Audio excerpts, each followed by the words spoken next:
Magandang araw sa inyo mga kaibigan. Itong ating almusalita sa araw na ito, October 4. Ang ebanghelyo natin ngayon ay Matthew 21:33-43. Ako po si Father Luciano Feloni, Parish Priest ng Kristong Hari, Shrine of Mary and Tyre of Nuts sa Diocese of Novaliches. Araw ngayon lang linggo, kaya huwag makalimutan magsimba. At pakiusap, share nyo ang video ito para kakalat po, hindi fake news, hindi bad news, hindi controversial news, kundi good news sa social media. Sabi ni Jesus sa Ebanghelyo, have you never read what the scriptures say? The stone which the builders rejected has become the cornerstone. This was the Lord's doing and we marvel at it. Si Jesus ay humarap sa rejection ng mga pinuno ng kanyang bayan.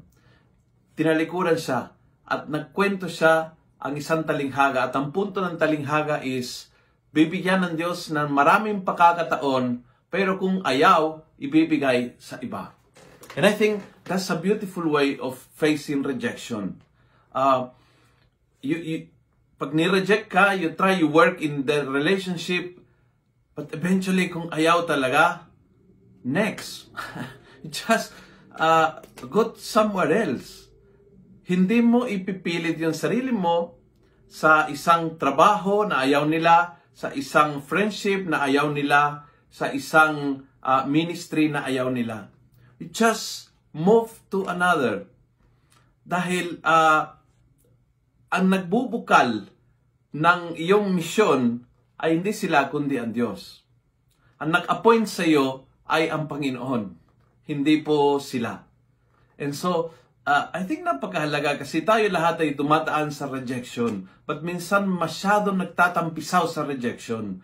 To the point na nakakalimutan na ang nagbigay sa akin ng purpose, ng halaga, ng pagtingin sa sarili ay ang Diyos, hindi yung pagtanggap ng ibang tao. Kung ayaw nila, next, you move to another chapter. At yun po yung punto ng talinghaga ni Jesus. Bibigyan ng pakakataon. Kung ayaw nila, kung hindi matauhan, kung hindi matanggap, kukunin sa kanila at ibibigay sa iba. Ang biyaya ng Diyos ay ganyan.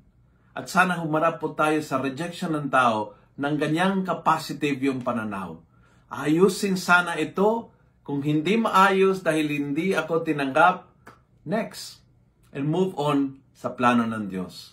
Kung nagustuhan mo ang video ito, pass it on. Punuin natin ng good news ang social media. Let's make the word of God viral. God bless.